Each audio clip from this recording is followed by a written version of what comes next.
আজ আমি বানাবো জন্মাষ্টমী স্পেশাল মিষ্টি। বানানোও যেমন সহজ, খেতেও তেমন টেস্টি। একবার বানালে প্রত্যেক বছর তোমরা বানাবে।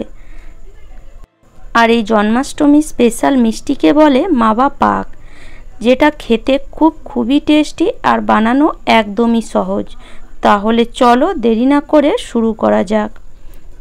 তো এখানে জন্মাষ্টমী স্পেশাল মিষ্টি বানাবার জন্য এখানে আমি কিছু ড্রাই ফ্রুট নিয়েছি। তো চলো এক এক করে বানাতেই বলবো কি কি ড্রাই ফ্রুট এখানে আমি ব্যবহার করছি। শুধু ড্রাই ফ্রুট দিয়ে এই মিষ্টিগুলো বানানো হবে। তো কড়াইয়ের মধ্যে সামান্য একটু ঘি দিয়ে প্রথমে আমি দিয়ে দিলাম মাখানা। আর এই ড্রাই ফ্রুটগুলো আমি কোনো মাপ করে নিইনি, লাস্টে মাপ করব। প্রথমে আমি তোমাদেরকে বলে দিচ্ছি কি কি ড্রাই ফ্রুট এখানে ইউজ করছি। তো প্রথমে মাখানাটাকে ভালো করে ফ্রাই করে নিতে হবে। তারপরে মাখানাটাকে নামিয়ে নিয়ে কড়াইয়ের মধ্যে আবার আমি সামান্য ঘি দিয়ে কিছুটা শুকনো নারকেল এইভাবে আমি কেটে নিয়েছি, লম্বা লম্বা পিস করে কেটেছি। এটাকে হালকা ফ্রাই করে নেব। ফ্রাই করে নিয়ে এবার এটাকেও একটা আলাদা জায়গার মধ্যে আমি বের করে নিচ্ছি। এবার এই ঘিয়ের মধ্যে আমি দিয়ে দেব কাজু। তো তোমরা তোমাদের পরিমাণ মতো যতটা পারবে বা তোমাদের কাছে যেটা অ্যাভেলেবেল আছে সেই ড্রাই ফ্রুট দিয়ে তোমরা বানিয়ে নিতে পারো। এবার কাজুটাকে একটু হালকা ফ্রাই করে নেব। খুব বেশি ফ্রাই করার দরকার নেই, একটু হালকা কালার চলে এলেই কাজুটাকে বের করে নেব কড়াই থেকে। দেখো এরকম যখন কাজুটা ফ্রাই হয়ে যাবে তখন কড়াই থেকে এটাকে আলাদা একটা জায়গার মধ্যে বের করে নিচ্ছি। এবার কড়াইয়ের মধ্যে আবার একটু সামান্য ঘি দিয়ে দিয়েছি। এবার আমি দিয়ে দিচ্ছি আলমন্ড। আলমন্ডটাকে একইভাবে ফ্রাই করে নিতে হবে। আর এই মিষ্টিটা বানানো কিন্তু একদমই সহজ, একবার দেখে নিলেই তোমরা বানাতে পারবে। আলমন্ডটাও ফ্রাই হয়ে গেছে। এবার এটাকে আমি বের করে নিচ্ছি। গ্যাসের ফ্লেমটা মিডিয়ামে রেখেই সব জিনিসগুলোকে সব ড্রাই ফ্রুটগুলোকে ফ্রাই করে নেব। এবার আমি এখানে কিছুটা শুকনো নারকেলকে একটা ছোট গ্রেটারের সাহায্যে গ্রেট করে নিয়েছি, সেটা দিয়ে দিলাম। কিছুটা চালমগজ আর কিছুটা পোস্ত, আর আমি এখানে দিয়ে দিয়েছি কিছুটা কিশমিশ। সব জিনিসগুলোকে ভালো করে কিছুক্ষণ ধরে ফ্রাই করে নিতে হবে। এই সময় গ্যাসের ফ্লেমটা লোতে করে দিতে হবে আর এই নারকেলটাকে কিছুক্ষণ ফ্রাই করে নিতে হবে। দেখো নারকেলের কালারটা চেঞ্জ হয়ে গেছে, একটু হালকা লাল হয়ে গেছে। এবার গ্যাসটাকে অফ করে দিব। সব ড্রাই ফ্রুটগুলো আমার ফ্রাই করা হয়ে গেছে।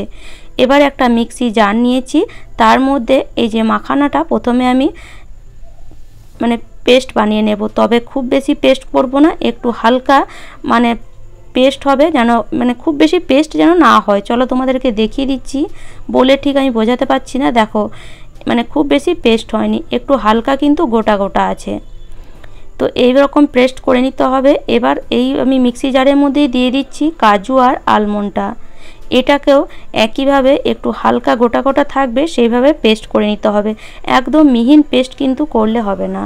দেখো কিছুটা হয়তো তোমাদের কাজু হয়তো গোটা গোটা দেখা যাচ্ছে, কিন্তু গোটা গোটা থাকলেও ক্ষতি নেই, কিন্তু একদম যেন মিহিন না হয়। একদম মিহিন হয়ে গেলে কিন্তু মিষ্টিটা খেতে খুব একটা টেস্ট লাগবে না। তো চলো ড্রাই ফ্রুটগুলো আমরা পেস্ট করে নিয়েছি, এবার এটাকে বের করে নেব। এবার আমি যে জায়গার মধ্যে নারকেল, কিশমিশ আর তোমার চালমগজটা ছিল সেইখানে সব ড্রাই ফ্রুটগুলো অ্যাড করে দিচ্ছি। একসাথে সব ড্রাই ফ্রুটগুলো এক জায়গায় অ্যাড করে দিতে হবে। আর নারকেলটাকে পেস্ট করার কোনো দরকার নেই, কেননা ওটাকে আমরা গ্রেট করে নিয়েছি, ওটা ওই রকমই থাকবে। এবার কি করব, হাত দিয়ে ভালো করে সব জিনিসগুলোকে মিশিয়ে নেব। তো এইভাবে হাত দিয়ে ভালো করে সব জিনিসগুলোকে মিশিয়ে নিতে হবে। তো এবার এটাকে আমরা মাপ করে নেব। তো এখানে আমি একটা বাটি নিয়েছি, যে কোনো বাটি বা কাপ নিয়ে এভাবে মাপ করে নিলে সুবিধা হবে তোমাদের চিনিটা নেওয়ার মতন। চিনি বা গুড় যেটা দিয়ে তোমরা বানাবে এইভাবে মাপ করে নিলে সেই মাপে চিনি বা গুড়টা দিতে পারবে। সেই জন্যই এই লাস্টে এইভাবে মাপ করে নিতে হবে। তো এখানে আমার 4 বাটি ড্রাই ফ্রুট হয়েছে।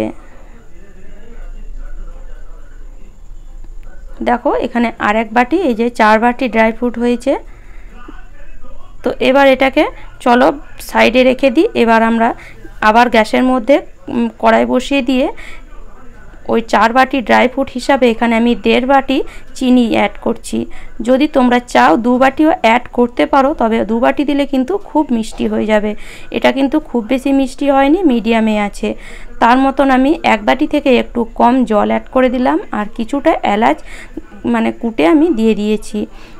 এবার চিনি রসটাকে ভালো করে ফুটিয়ে নিয়ে একটা মানে তার হবে না, তার মানে এক তার নয়, একটু হালকা চ্যাটচেটে হবে, সেই হিসাবে এটাকে আমাদের বানাতে হবে চিনির রসটাকে।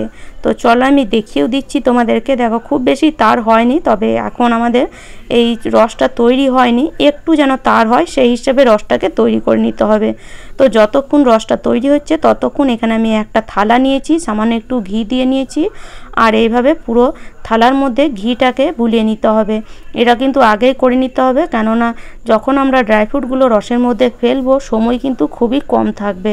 তো তখন কিন্তু এইভাবে ঘি মাখানো যাবে না, তখন ড্রাই ফ্রুটগুলো থালার মধ্যে সঙ্গে সঙ্গে দিয়ে দিতে হবে, নাহলে জমে যেতে পারে। তো দেখো এখন আমাদের এই যে রসটা তৈরি হয়ে গেছে, দেখো একটু হালকা কিন্তু তারের মতন হচ্ছে, আবার ভেঙেও যাচ্ছে।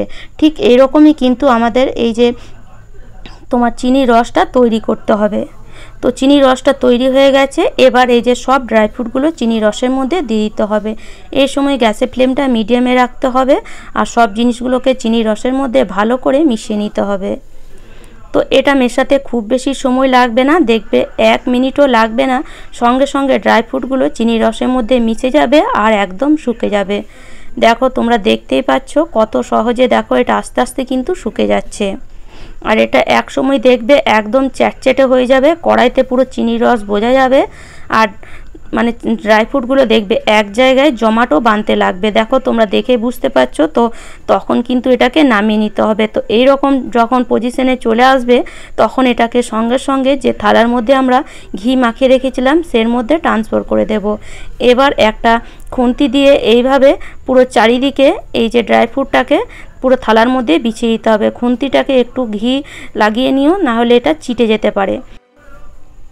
তো পুরো থালার মধ্যে এইভাবে বিছিয়ে নিয়ে এবার এর মধ্যে ওপর থেকে কিছু ড্রাই ফ্রুট আমি অ্যাড করব, যেটা একদমই অপশনাল, এটা খালি সাজাবার জন্য আমি দিচ্ছি।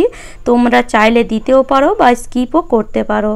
তো এখানে আমি কিছুটা আলমন্ড আর কিছুটা আমি চালমগজ নিয়েছি, যেটা উপর থেকে এইভাবে একটু ছিটিয়ে দিচ্ছি যাতে এটা দেখতে ভালো লাগে। আর প্রথমেই যে আমরা নারকেলটা ভেজে রেখেছিলাম সেটা উপর থেকে এইভাবে দিয়ে দিচ্ছি। এটা কিছুই না, খালি দেখতে ভালো লাগার জন্য। তোমরা এটাকে চাইলে দিতেও পারো বা স্কিপও করতে পারো। এইভাবে খুন্তি দিয়ে একটু দেবে দিচ্ছি যাতে এগুলো নিচে দেবে যায়।